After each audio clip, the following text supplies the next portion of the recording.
Hello, esoterics people. Welcome back to the Esoterics Podcast. I'm Jo, and I am here with Fioraliz.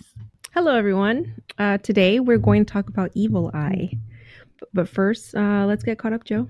What's going on? Let's see. Okay, so later today, I've got some errands to run, but then I'm going to go and join the gym. So, yeah, that's exciting. I'm not interested in any nonsense having to do with cardio. It maybe eventually. Yes. I hate cardio. I hate it so much. But I am going to take advantage of some of the classes, Pilates, yoga, that sort of thing. And then also the machines, the circuit training. So building muscles, with like the leg machine, the arm machine and stuff like that. Just to get myself. I've noticed as I'm getting older, and it's so stupid, but I get it, that it's harder to keep your balance. And you hear about old people falling, and that's freaking why. Yeah. It has something to do with your ears. Yeah, there's the liquid in your ears, and it's also what causes vertigo.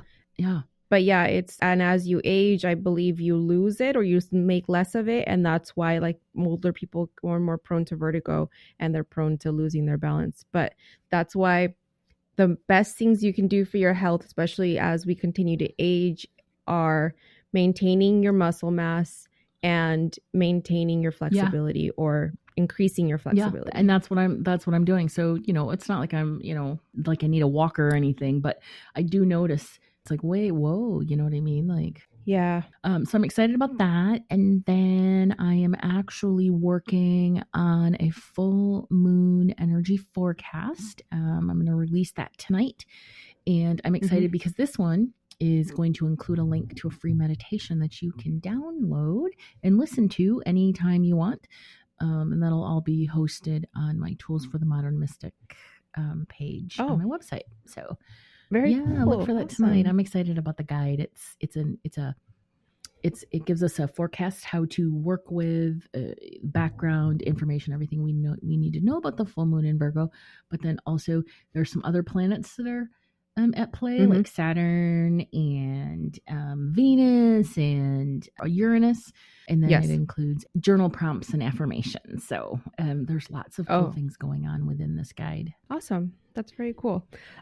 Thank you for doing that. Thank you. Well, thank you. I was just looking into, because I have a stellium in my 11th house. I have 3 planets in my 11th house. And 11th house is about community and And so one of the things that I realized that it means when I was doing this research is that when you've got that many, and one of my I have Pluto in there. Pluto sits in there as well. So it means that my community changes.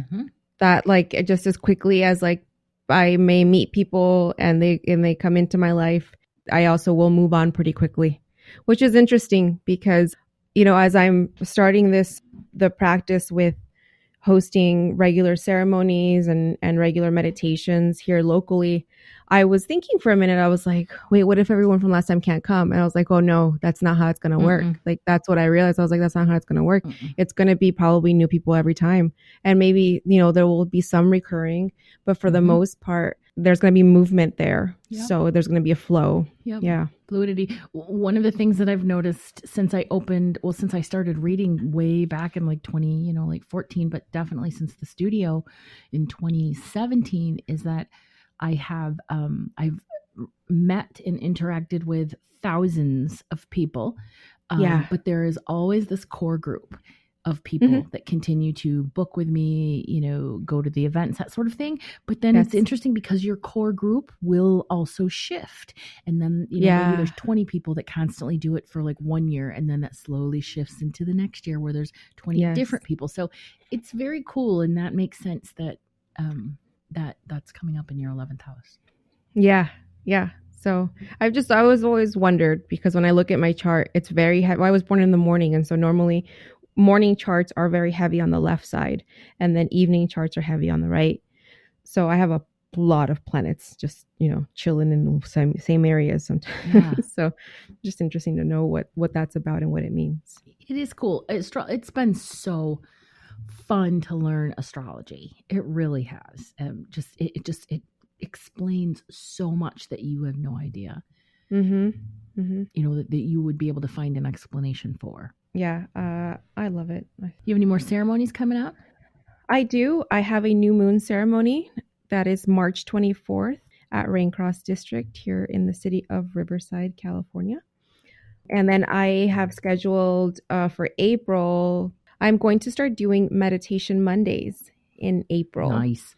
Yeah, and we're going to do them every other Monday. So the first Monday will be April 3rd, and then the second one will be April 17th. And these will be likely like 6:45 so that we can start at 7 p.m. And it'll just be a 1-hour guided meditation. So people can come in, get their meditation, and then go on with the rest of their week. Start your week off right. That's so exciting. It normally I am okay with us living so far apart, but in this one instance, I'm like, wait a minute, I can't attend those. Then Oh, I know. I'm mad. Oh well, I can support you in other ways. No, but the next time you come over here, we can plan something ahead of time and we can do something together. Oh, we can do a collab. Won't that be fun? Yeah. Oh, like I just got all tingly. We could do a live podcast recording. Oh my God. Yes. And a meditation and a gallery reading. Oh my God. We could do a whole thing. We could do a day retreat. That's always super fun. Yeah. Yeah. So, okay. All right. Watch out, world. Yep. We're coming. Esoterics girls are coming for you. Ooh, that reminds me. I just finalized our logo. So we're going to have merch up. You guys. Yeah. Is this not exciting or what? And let me tell you what. Okay. So normally when we first started this collaboration between Fioraliz and I to do this podcast, I'm like, okay, you're in charge of the tech and I'm in charge of like marketing and design, right? Because, that's my background. Well, this one here will just get a wild hair up her ass and be like, I'm going to design something. And I'm like, okay. And then I'll see it and I'm like, holy shit, that thing is fucking cool. So our new logo is fucking bomb. Wait until you see it. Wait until you see it. And you know what I loved about it the most was that like I was inspired by you because that I told you your Akashic Records post. I was like, oh, I love that vibe, that like 60s retro, like groovy. So yeah, that was kind of what I was inspired by, and that's the flow that I went with when working on it. Nice. Well, we share a Canva account, so we get see peeks everything into what each other's doing. But it's fun. It's fun. Awesome. Okay, good. That's exciting. When is all this coming about? The merch and by the time this show is launched, it'll be up on our website. Shut up. Okay. Yes. What do we have? And can you tell, or is it a surprise? It'll be a surprise because I got to see exactly how much we can do, but I know we can do t-shirts. So it'll be a surprise. All right. See, seriously, guys, I don't even know. Like this was all her. She's like, we're going to do this. And I'm like, okay, okay, go have at it. Let's do it. All I know is that I'm going to be wearing my Esoterics t-shirt out in public. And I'm going to be like, listen, give us a listen. All right. Do you have announcements? If you want to have a reading with me, a live reading with me in person, make sure you check out the Psychic Sisters website and click on the Readers tab because I have dates through June where you can book with me for a 30-minute reading. But here's something else. If you want to book with me live in person, that's amazing. Great. I love it. I love meeting people in person. But if you would rather, you can book a Zoom with me. If you book an Akashic Tarot reading, it's only $10 more and you get a full 60 minutes instead of 30 minutes. So it just depends on what you want, what you're looking at. And typically an Akashic Tarot reading will go into, I do open your Akashic record. So there is stuff we go into it, but it's not the same as like booking a full blown Akashic Soul Blueprint reading or something. Okay. There's a little bit different, but that's it. Yeah. That's all I can think about. What about you? What are your announcements? We have the one spot open for our retreat, and that is the Journey Within in Newaygo, Michigan. That is June 23rd through 25th. One spot, people. Yeah. Spot. That's it. For more details on that, you can just go to our website, esotericspodcast.com/events. Well, today, let's talk about it. Let's talk about the evil eye. Yeah. Okay. So, I mean, I know what the evil eye like looks like and stuff, but I never went down the history and where it comes from and all that stuff. So that's what this is about. So my curiosity leads to me telling you about it. Okay, good. I'm excited. I've never deep Yeah. dove, I guess, into it. So. Yeah. So historically, the idea of the evil eye. So first of all, let's differentiate that there's two things. One, there's evil eye as the curse or the belief of what happens. And then there's evil eye, the amulet, like the symbol and all that. And that's what you typically see is like the blue eye, the blue circle that looks like an eye. So by definition, historically, it stems from the belief that someone who achieves great success or recognition also attracts the envy of those around them. Mm-hmm. And then that envy in turn manifests itself as a curse that will undo their good fortune. Yeah. And then people believe that any jealous person can cast evil eye curse on them, whether it's intentional or not. So whether they're aware that they're jealous or not. Shamanism has this term, and it's called you shoot emotions at somebody, and it's called there's a term for it, but it's based in shamanism that you can like shoot arrows of envy at someone and give them something.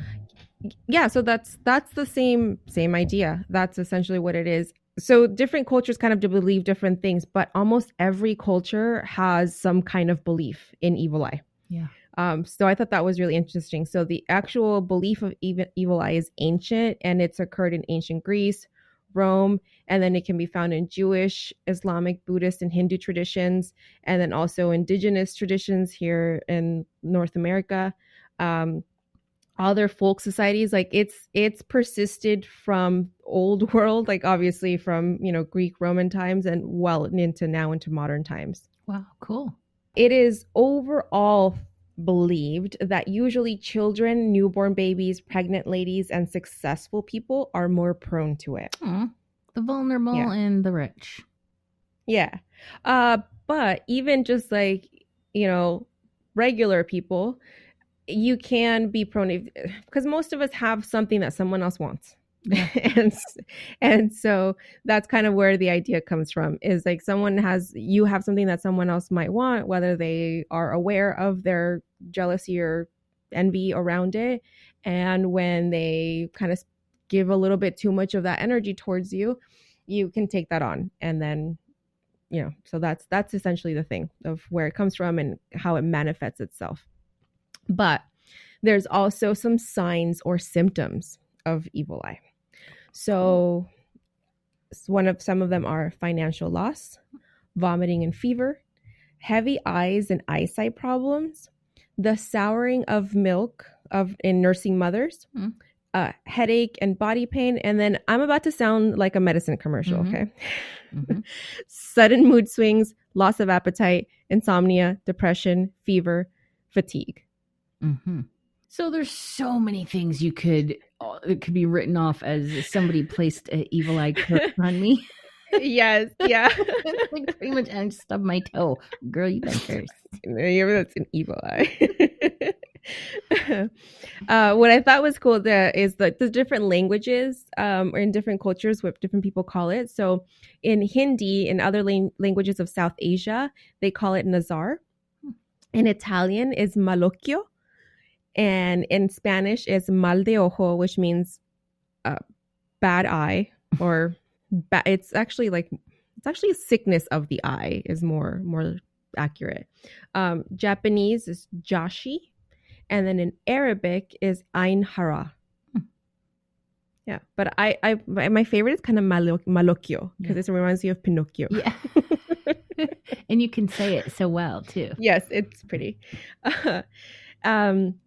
Yeah. Okay. So then let's talk about the amulet itself. So the amulet is what is believed to dispel the curse. So that's why the evil eye jewelry is like so popular. Yeah. And there's so many ways that you can use it, which I'll get into. But it's essentially what the evil eye is it's actually the charm meant to ward off the true evil eye. It's thought to transmute the energy through of the malicious glare. Stink eye, anti-stink eye. Yeah, it has existed itself. The visualization of it, like the interpretation of it, has existed in various permutations for thousands of years. So there's idols carved out of gypsum alabaster that were found excavated in Tel Brak, Syria, and they were believed to date back from before 3500 BC. Wow, cool. And then in ancient Egypt, the Eye of Horus, which is also known as the Wadjet pendant, was buried with pharaohs to protect them in the afterlife. I love that. The Eye of Horus is one of my favorite symbols. Yeah, I love that. And I like to the next one. The Hamsa is an amulet in the shape of a palm with an eye, and it is embraced by Jewish people, Christians, and Muslims in North Africa and the Middle East. It's also known, Hamza is also, it means hand of God. The eye symbol is so deeply embedded in the culture that even though it definitely has pagan connotations and pagan roots, it's found its place within religious texts, including the Bible and the Quran. Interesting. You've listed Christian inclusion twice. So,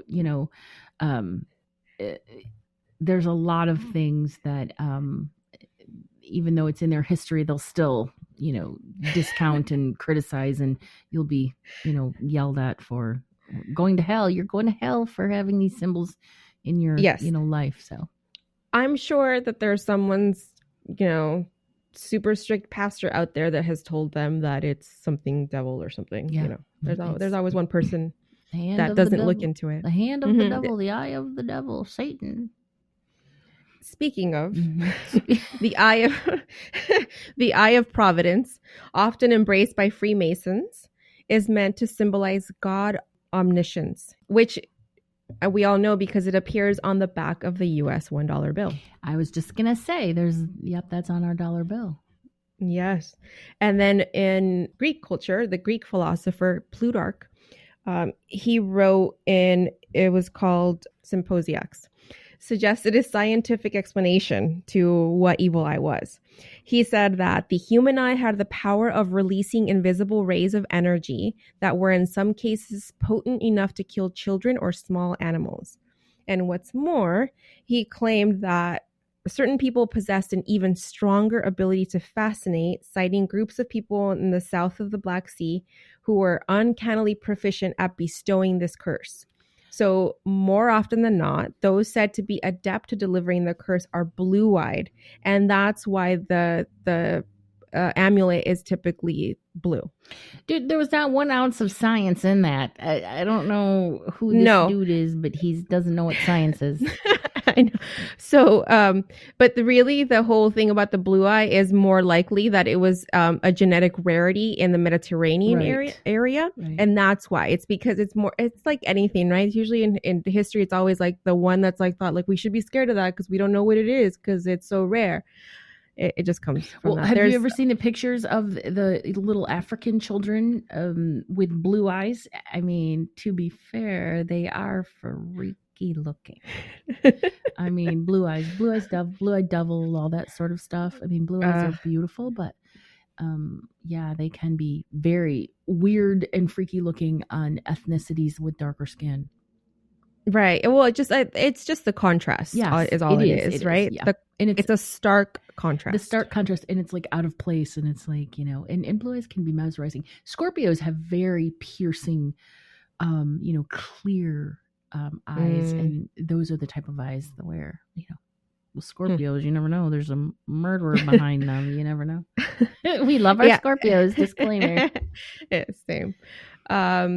There's some parts in more northern European areas where they thought people with black eyes were the ones that could do the evil eye more because, that's probably more rare, or dark eyes.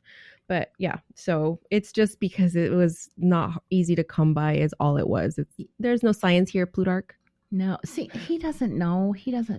But can I say, though, I have the darkest brown eyes I've ever seen in anybody. And unless you look really deeply into them in the light, you can't see my pupil. Yeah.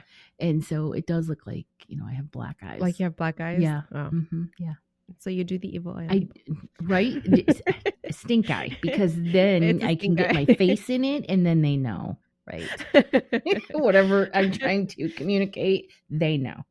Yeah, so it's still a tradition in Turkey to bring an evil eye token to newborn babies. And so this echoes the belief that young children are often the most susceptible to the curse. This is also true in in my culture, in like Hispanic Latino culture. My mom, my so for those of you that don't know, my mom is from El Salvador. So, wherever her people came from, I think they would essentially be Mayans, but they were very, very colonized. So a lot of this stuff is very Spanish. um yeah, they as soon as we're born, they slap a bracelet on us. Really? Yeah. Really? I love that. Yeah, they slap a red bracelet on us to make sure nobody gives us the evil eye. Oh, they're protecting the babies. What is the red significant for too? Yeah. So it's actually, I believe it actually comes from Hebrew culture, that you wrap a red string around your hand, and that helps to block off any bad energy coming into your body. Almost every culture has their beliefs around it and therefore their own rituals on how to ward it off.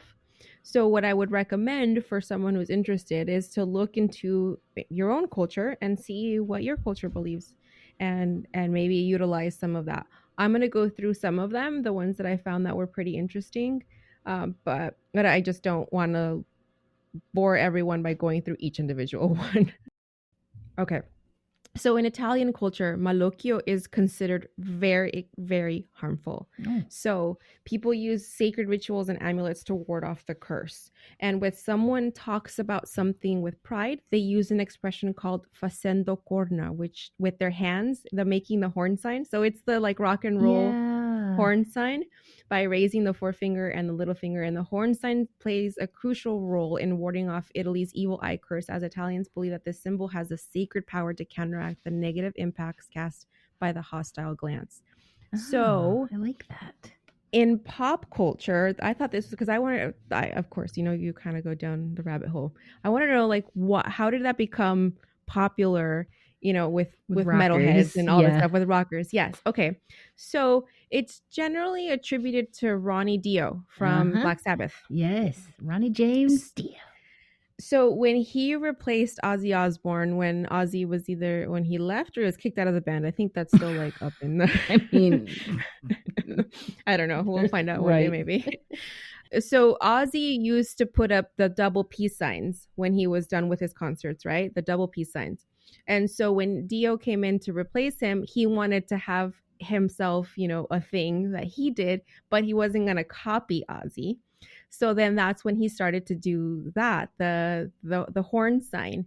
And a lot of people for a while thought that he had invented it, but he always said in interviews, no, I didn't. He got it from his Italian grandmother. And so he said, it's not the devil sign like we're here with the devil. It's to ward off the evil eye or to give the evil eye, depending on which way you do it. So it's a bit like knocking on wood. Nice. So he actually attributed its actual, roots, the true meaning to it, instead of saying, oh, yeah, man, it's rock on, man. No, nice. He knew what was up. So I thought that was cool. Yeah, that's very cool. See, this is why it's always beneficial to go down rabbit holes and ask, wait a minute, what is the origin of this seemingly little thing? You find out cool shit. Yeah, exactly. So the horn sign does play a crucial role in warding off Italy's evil eye curses, because they believe that it has a sacred power to counteract the negative impacts. But that's why people also hang or they wear horn-shaped red color protective amulets known as cornetti. Cornetti usually looks like a hot red pepper due to its shape and color, and it's commonly found everywhere, hanging in vehicles or outside the buildings in Italy. Okay. In African countries, Ethiopians use protective amulets known as kitab or invoke God's name to ward off destructive effects of what they call Buddha, Buddha, or the evil eye. Mm-hmm. They have some rituals to ward off the evil eye. So apart from using prayers to heal the victims, they use things like mixing water with ash, salt, and lime, and then they bless it with ancient prayers.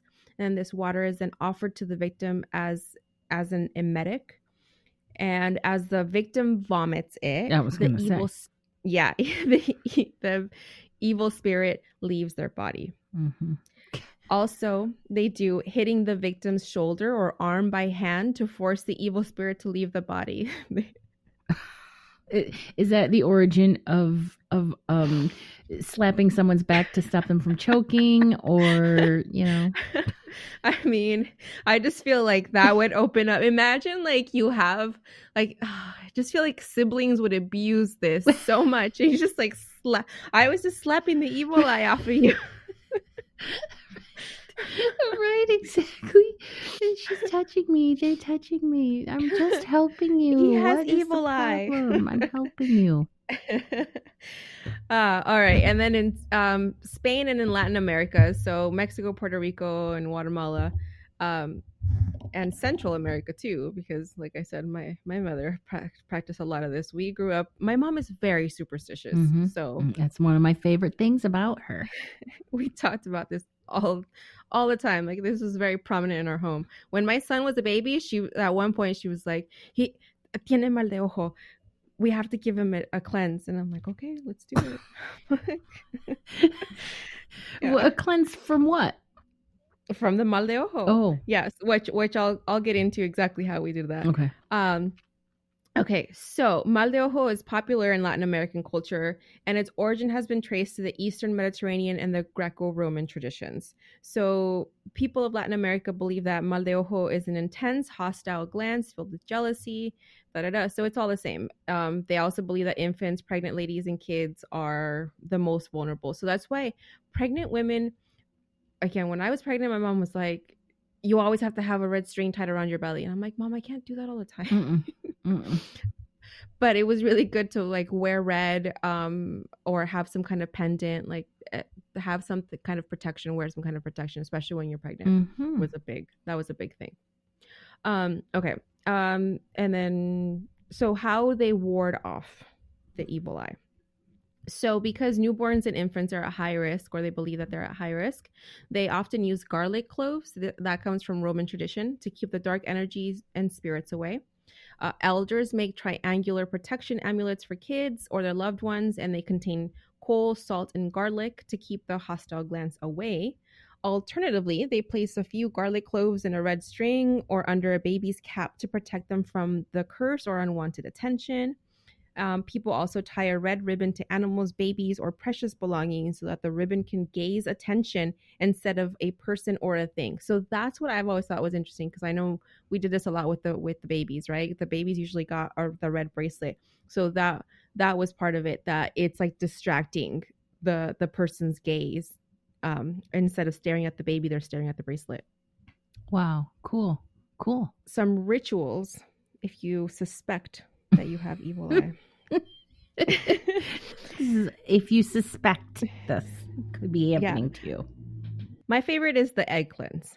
So the raw egg cleanse, traditionally how we've done it is we use the plant rue or ruda, and so first of all, with rue, you have to be careful. It is a very temperamental, a very delicate plant. You definitely want to talk to the plant before you take a cutting. And if the plant does not belong to you, like let's say it's at your friend's house or somewhere, your neighbor's house, it's going to sound weird. The person whose plant it is has to be the one who takes the cutting from it. Oh, that's cool though. I mean, yeah. But honestly, you can't just walk up to somebody's freaking garden and snip shit. Like it's lovely that your friend says, I will cut this for you and give this to you. I think it's beautiful. Yes. Yeah, it's just it's rude, but also with rue, if you do that, most likely the plant will dry out. Like if you take without asking, and if you take it and it's not yours, the rest of the plant will dry out. Like it will get mad and it will be like, well, it sounds like it's cutting off its own nose to spite its face, but that's rue's business. Yeah, so you take a couple sprigs of rue, and then you take some agua florida, Florida water. I knew what that was. And and then you get a raw egg, and you roll it around in this, and then you can say a prayer if you want to, or you can just ask for protection. You can kind of set the intention as to what you're trying to do with the egg. And then if you are doing this, you should tie a red string around your right hand and then use that hand to do the actual cleanse. And that again stops the energy from attaching itself to you, especially if you're doing it on somebody else. When you're also going to want to prepare a clear glass, and this can just be any kind of clear glass, but this one glass is what you're going to use specifically for your egg limpias. Don't drink out of it later. Like, even if you wash it and stuff, don't put it back where other people are going to use it. This is your one glass that you use just for this. Set it aside. And so you fill up that glass like 3/4 of the way with water. You sweep the raw egg over the body, whether you're doing this on yourself or you're doing it on somebody else. And typically you start with the head and you just kind of like gently massaging, right? And you work your way down the body from the head all the way down. But you're always kind of in sweeping motions, like sweeping out the energy. And then you crack the egg into that glass of water. Now, this was not included in any research that I've done. This is just my personal experience. When somebody has evil eye and you crack that egg, you can see the eye in the yolk. And there will be an eye in the yolk. Really? Yes. Really? Yes. And I have seen this myself. Remember when I had that limpia from the practitioner here in Portland? Yes. And I was like, why didn't you tell me? Like, I totally blamed you for getting like manhandled. You had no idea, but I was like, you should have told me, because she was not gentle. There was no gently. No, she was rough, and she cracked that egg, and luckily there was no evil eye in that thing. Thank God. Yeah. Yeah, and there's a lot of explanations. There's like different things that you can see in the egg. But there's also a lot of practitioners who say it doesn't matter, because it doesn't matter like interpreting the egg and reading it and all that stuff. Like, sure, if you want to, but essentially what you're doing, what the egg is doing, is it is removing the evil eye energy or just the negative energy that may be sitting, in your etheric field, and it is now expunged. So like reading it is just an extra step that is or is not really necessary. Yeah. My legs were tingling when you said that, which, I mean, you know what that means. That's like validation or confirmation. So you're telling me that you have cracked the egg and then you look, and within the egg, you see the evil eye, which makes sense because then it's been extricated from. So technically, my science brain is like, wait a minute. What is the evil eye, right? It's intention. Yes. When you see it, you're seeing that somebody has hit them with a negative intention. Yeah. So there are some people that also believe that evil eye can be given to you by your parents, like even like even like somebody that's like well-intentioned, because they are putting their intentions onto you. Yeah. I mean, like when someone expects you to do a certain thing, to act a certain way, then they're putting their own intentions onto you. They're placing that energy onto you. And so then you can kind of take that on. And so when you have like when you're carrying around excess energy of things that don't belong to you, that's essentially what evil eye is. Yeah. Very cool. Very cool. Yeah. Again, as we explore different cultures and meanings and belief and all that stuff, fundamentally, every single culture has the same belief. It's just the way that it's sort of not celebrated, but also, expunged. They're just different. Yes. The different ways that it's dealt with. Yeah. Yes. So that's why I say, like, look towards your culture, and then if you're disconnected from your own culture, you can generally use any of these. You're not hurting anyone, as long as you don't go like trying to charge people to do it on them or whatever. That's probably misappropriation or whatever. But if you're using these things for yourself, like doing an egg limpia on yourself, like, you're not hurting anyone. But you might be wasting eggs, because eggs are very expensive right now. And I'd rather, because you can't do limpia and then scramble it with some butter and salt, right? Well, no. That's a good point. Thank you for bringing that up. After you were done with the egg, I like to flush mine down the toilet. throw it in the trash. Don't put it in your compost because eventually you're gonna eat that. Don't do that. Yeah, throw it in the trash or I just flush it down the toilet. That's usually my go-to. The Capricorn in me is like, no, that is wasteful. I know, but no, you don't want to eat that energy later. Throw it in the trash. Sorry. Okay, if that is wasteful, there are other things you can do to cleanse yourself. Okay. So let's get into this. What are those? Okay, so there's this stuff called espand, which is wild rue seeds. So these are believed to ward off evil eye, and this is practiced in Afghanistan, Iraq, Tajikistan, and parts of India and Pakistan. So in Afghanistan, different families recite their own versions of the Espand e Balaband chant, which translates to the evil hanger. Espand is similar to a dream catcher, but for negative energies, or bala'as, with a warm, earthy scent. And it is usually burnt on a piece of aluminum foil over an open fire.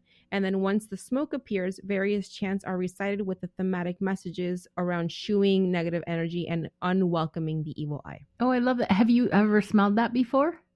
No, I didn't even know that there was wild rue seeds. No, I would love to smell that because there aren't a lot of, like, I don't like the smell of sage at all, and I don't really care for Palo Santo either. I would love to find something, like that, just for intention, So you can also use sage, but again, like, just be aware of where it comes from, and because there are some cultural misappropriations going on with that, and it has put white sage at risk in some areas. So because they're not technically endangered, like, so you just gotta stay up to date on like current goings on with sage. Okay, so I have a question. Mm-hmm. If I have a garden, let's say I'm a white lady. Mm-hmm. Hello, white ladies. Hello. And I have sage in my garden. Yes. And I lovingly tend this, and I water it, and I clip it, and this sage is it's yours. It's mine. That's Can yours. I then dry it, bundle it, and then use that in my practices for my own personal use? Yeah. Yes. Yeah. Exactly. Why not? Yeah, that's yours. Yes. And that's how I have my sage plant too, because that way I know where it comes from. And my sage plant looks so pretty right now. It has the prettiest yellow flowers right now. Yes. I still don't I don't like the smell of it, but I do like it as an herb in my cooking. Oh my God, yes. Oh, when some butter, like, it's delicious. That shit is delicious. So yeah. Mm-hmm. I just wanted to clarify that because sage has such there can be some controversy around it. Yeah, there can be. So if sage is not your thing, you can also use incense. Incense is great. The term incense comes from the Latin root incensum, and that translates to that which is burnt. So that's all you're doing. Literally. So great. Thank you, Latins. Mm-hmm. So the origins on burning incense are debated. Like, no one really knows if it's actually ancient Egypt or ancient China. Probably both. I mean, why can't we have both? Right. Anyway, but the incense types recommended when you're trying to ward off evil eye or cleanse yourself of evil eye: sandalwood, patchouli, agar wood, and vetiver. Vetiver. That is there's an oil. It's an essential oil. Yes. It's that blue and it's stinky. Yeah. Oh, it's awful. It's musky. Yeah, I don't like it. Yeah. And then also you can use Palo Santo, and that's just, you just burn it and kind of cleanse your room. That's kind of the same way you would use sage. Also, though, I was going to tell you, if you don't like sage and you don't care for Palo Santo, I've bought cedar bundles when I was in Arizona. And it was like the locally harvested from their cedar trees. And it smells like a beautiful forest. Does it? Like, okay. I love it. I'll try it. I think it's mostly smoke. I just don't like smoke. And really the only incense that I just dig and cannot get enough of is Nag Champa, which is very, the classic Nag Champa. Yeah. Yeah. Another easy way to kind of remove evil eye from yourself as well are spiritual baths. And there's a lot. You can kind of Google the herbs that work best with it, but rue is a really easy one to boil in. Rue, a few cloves of garlic, and some lavender, and you boil it down and then add it to your bath water. Or if you don't have a bath, you can also let it cool down to like room temperature or just warm enough. So after you take a shower, you just pour it on yourself and then you let yourself air dry. Oh, that's lovely. That's how my parents always did it because we didn't have tubs. I grew up in apartments and generally we didn't have tubs. So yeah, that's how my parents were huge on doing there there weren't baths, I guess technically, but yeah, that's how they would do them. Nice. Okay, and so for your everyday life, things you can do to ward off the evil eye are you can wear amulets, charms, the symbols, and whichever one, if you have one that you jive with more, maybe because it's related to your own culture, go with that one. But I also like that have you seen that there's like all the different colors of the evil eye? Mm-hmm. So you can wear the charms and they also help to kind of bring in more of one thing depending on what the color is. So red is for courage, orange is for creativity, green for prosperity, white is for clarity, yellow for health, blue for calmness, purple for balance, and pink for affection. Nice. Yeah. So are these charm bracelets or something? Yeah, so the evil eye, I mean, whether you draw it or buy beads or whatever, because yeah, you can buy charms like on Etsy, and however you want to wear them. If you want to be specific about what you are trying to attract, then you can use the specific color. It's interesting because the evil eye is so, the symbol is so commercialized and it's just very basic, and I don't really care for eyeballs on my jewelry. So, but I have always at the back of my mind had that's one of the symbols that I would really love to using mixed metals and like that rustic bohemian sort of, style that I love so much, try to, put my own spin on the evil eye and see if I can do anything with it. Mine I always envision it with like eyelashes too. So, but not campy, but just, Yeah. So I haven't gone there yet, but it's just, something that maybe in the future I will. I really love the Eye of Horus. Yes. Just because I like the scrolly. I like the little scrolly fantastic bits. Mascara or eyeliner. And the Hamsa I love as well. I want one of those because I've seen people that put them like in their house or like in the front of their house. Hamsa. So I've seen some really I've seen some really pretty ones. I have a sun catcher that I did with a Hamsa hand on it. Oh, pretty. So yeah, so those are all the different ways in which you can ward off the evil eye, be aware of the evil eye, if you believe in such things. I don't know. Do you think that whether or not someone even believes in this stuff like affects them or not? Yes, 100%. Like, I'm not saying that I don't believe in this stuff, but I don't believe in this stuff.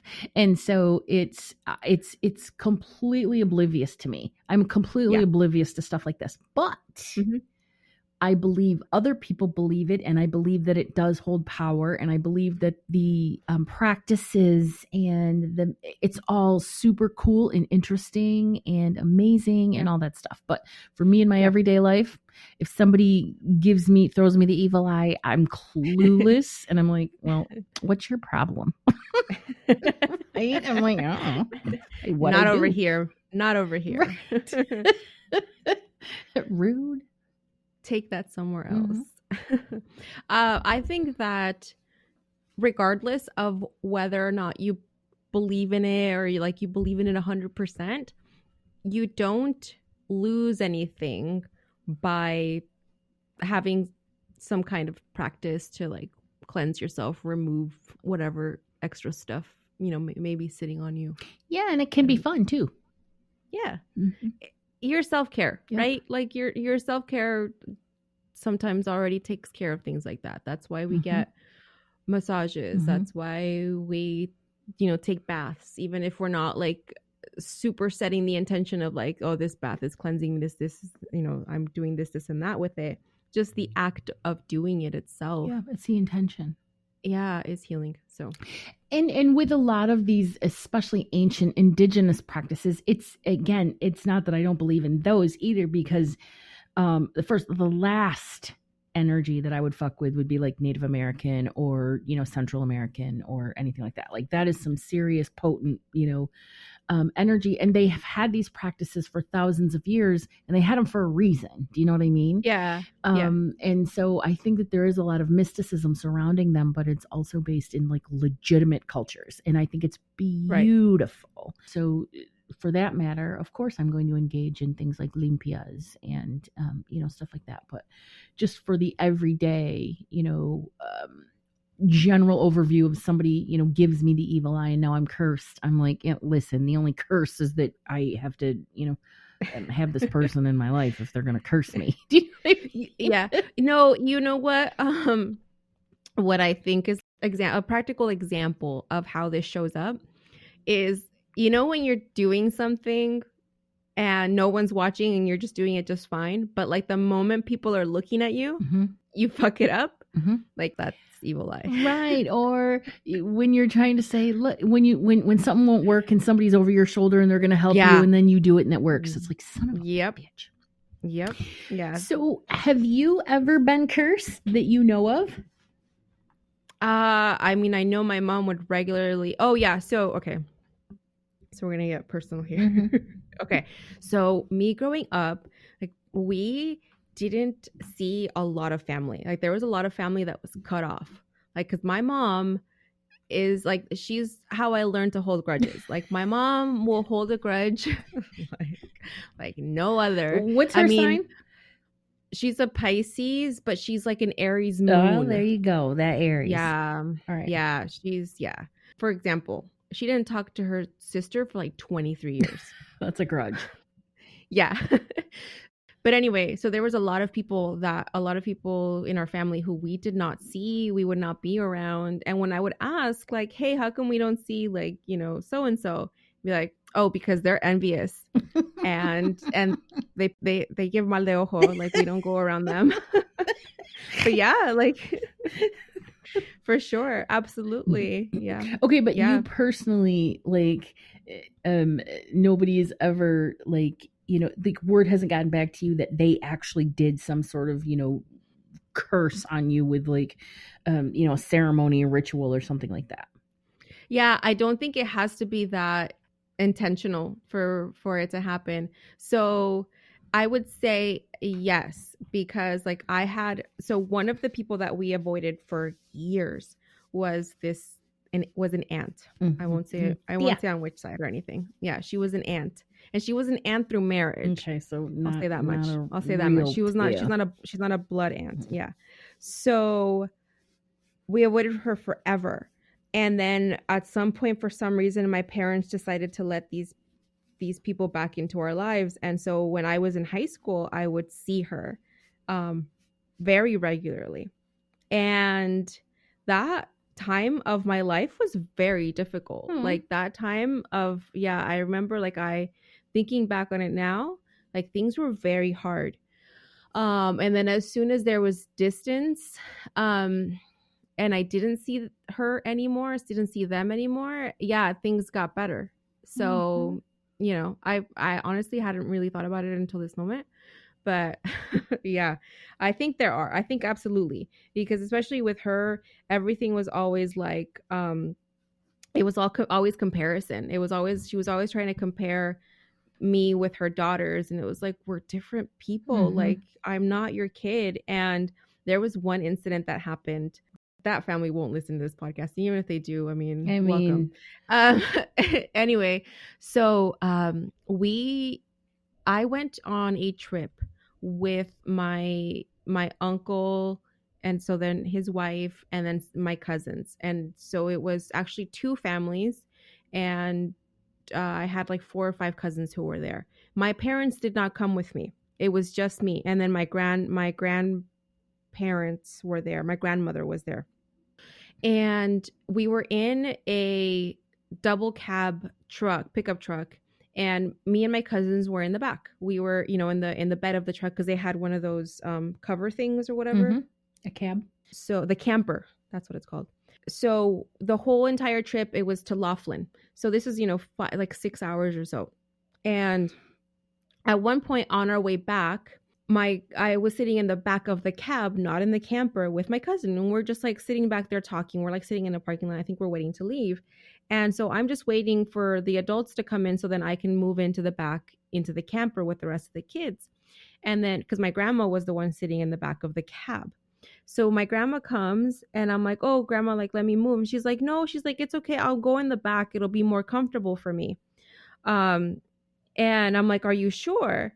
And then even like, so then my aunt comes over and she's like, "Are you sure you want to sit in the back?" And she's like, "No, it'll be more comfortable for me because I want to lay down." And my grandma always had problems with her hips and stuff, whatever. All right. So then we finally get home and this bitch, this aunt, goes and she tells my mom that I refused to move from the back of the cab and wouldn't give up my seat to my grandma, and that I made my grandma sit in the back of the camper. And my mom, it didn't even fucking ask me what happened, Girl. and she hit me. I And I was so pissed. Oh, did your grandma like explain things and Yes. Yep. then what'd your mom Yes. do? Did your mom feel bad? Yes. Good. Yes. Yep. Sorry, Fioraliz's Yes. mom, but Yeah. that was rude. Yeah. So then thankfully my grandma came to defend me and she was like, "No, that is not what happened." And then, she explained exactly what had happened. And I was like, "See, I told you." And I was like, "That's what you get for believing her word, even though you literally raised me to never trust her. And then here you are." And then, so then after that, like that, we went back to what it was before, which is we don't see them. Oh, you called your mom out too about not trusting your aunt, and this is like this is a novella. This is what this is. So then what happened? Right? So then that was essentially the end of that, and we didn't have the same. We're never close. They were not allowed into our house anymore, and then that's crazy. Like that's like intentionally malicious when she knows damn well what your grandma said. So that's really crazy that she would just make that up for no reason other than just to be intentionally malicious. Just to be malicious, and also just to be a dumb bitch because it wasn't like my grandma couldn't talk and like explain what actually happened. I mean, I am, So, okay. So this was when I first had my real legitimate awakening in like 2014. And then of course, once that happens, then I started joining, like groups on Facebook and right. So, okay. So I joined this group at the time. I don't even remember what it was called, but it was a group similar to like the one that we have, but it was just, run by an intuitive, who would, exposed where I got my first being exposed to all things woo. Right. All right. So she was problematic. Let's just say, she was unreliable. You would book with her and she wouldn't show up. She would no show. She would cancel at the last minute. You'd have to reschedule. And this is one of the reasons why I do not cancel and I do not reschedule. Unless it's absolutely necessary, because people, when people book a reading with you, they invest so much energy and emotion into that. They're looking for answers. They count the days down until they actually, like, it's very, very, they're very emotionally invested. So when you just randomly cancel on somebody or say, "Oh, I've got to reschedule," or you no show or something, it pisses them off. And there have been instances when I didn't show up or whatever, because I screwed up my calendar. People are pissed, and you can feel that energy. And and I get it, but anyway. So she was a shit show, a hot mess. She was also manipulative. She would, milk.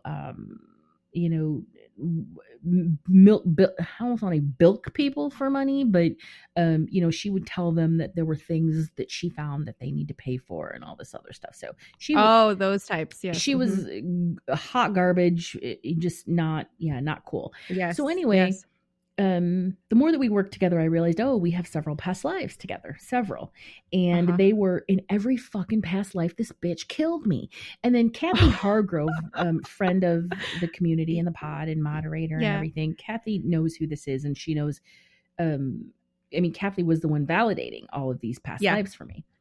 Yeah. So finally in this life, I was like, all right, this person brings nothing into my life. She's manipulative. She's an asshole. She's two-faced. I'm going to cut ties with her because it doesn't do any good. And she ain't going to kill me in this lifetime either. So I cut ties. Mhm. Well, as narcissists do, they then lash out. And then, so Yeah. she started talking shit. She started saying that I was this. She started sending people to my group because I started my own group, which is now the Current Day Esoterics podcast community. I started my own group. It was originally for empaths. She would send people there to spy on me, to make sure that I wasn't using her content. I wasn't even a part of her group anymore, but she really was an asshole. All right. So fast forward a couple weeks, and I found out through another friend that her and this other person, who is now her number two, had quote unquote placed a curse on me. They had cursed me and for my business to fail. And the thing about this person was that they dabbled in black magic, black arts. So there was this energy of the unknown and the energy of fear. And so it was always, I was always like, well, okay, I don't really believe in that stuff, but what if, right? So then another one of my very, very close friends, actually, he's a member of the Esoterics group, and he gives classes at Oracle's Apothecary in Lansing, Eli Stewart. Eli, she's a talented psychic medium, psychic artist. He's wonderful, but he also specializes in conjure magics. Okay. Yes, and so I asked him. I said, is this a bitch? What is this? Tell me about this so I can understand this. And he's like, yes. He's like, please. She tried to learn from me, and she doesn't know shit. And so I was like, that's all I needed to know, right? So then I was able to let that go, right? And but it also forced me to sort of deep dive into it and say, is this real? Is this just me giving it the ability power to be real, giving it power, that sort of thing? And then, I just let it go, and I was done, and I did a cord cutting ceremony, and I have not heard about her or from her. I've seen little, snips here and there. I know she tried a podcast a couple years ago, and she tried doing some things. She tried opening her own studio, but I'm pretty sure everything that she has tried has not come to fruition. And it's like, well, that's what happens when you wish that upon someone else, right? These two stupid bitches tried to put curses on me, and I'm just like, cursing themselves. Right? I'm like, well, that's what you get for fuck around and find out. So anyway, so that's really why I have such a like I'm saying, I'm not saying that I don't believe. What I'm saying is that I get to decide what happens to me. No, absolutely. And that's why, as much like candle magic and ritual stuff that I do work with and I do participate in, I personally don't touch anything with like hexes or anything like that, just because I'm not skilled at that, and I just don't want it. I don't want to, like, it's not it doesn't call to me, really. No, and I think it's intention. And again, it's when you have the intention to connect to the highest level, spirit guides, guardians, angels, and goodness and positivity and all that stuff. That's not toxic positivity. You're just saying, this is the energy that I want to connect to. Yes. There are those people that do, again, specialize in conjure magic and stuff. And it's not it's not a bad magic. It is darker magic. It is, but it's also, it can be very beautiful. Yeah, we can. Well, we live on there's a spectrum, right? There's a spectrum of energies, and we're not constantly just tuned into the same frequency all the time. We move, right? But yeah, there's kind of a lot. But you brought up a couple of great points. So one is, if you do feel like there has been some kind of attachment because you had some kind of energetic thing that happened with the person, a cord cutting is great to do on top of just your own cleansing work that you might do on yourself.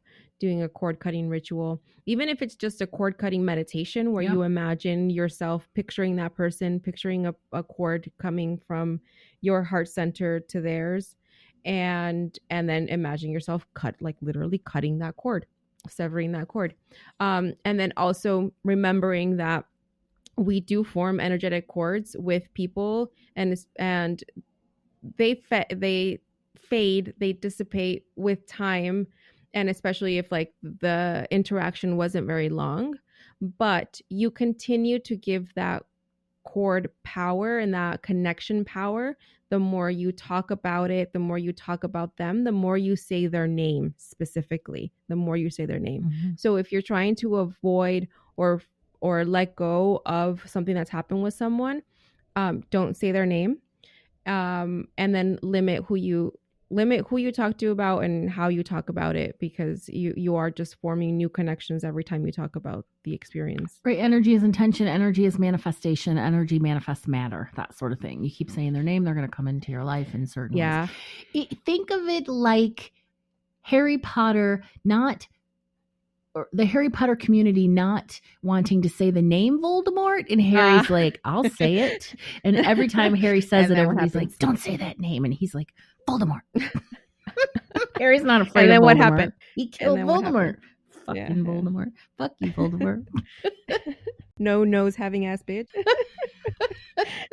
Well, what is it? My favorite insult is they called him Moldy Voldy. I'm like, oh sick burn.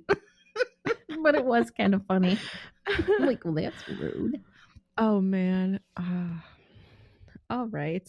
Well, thank you for that. And that was really fun. Lots of good information, great conversation. And I love hearing about the history of the evil eye and how it all came about. So excellent. Me too.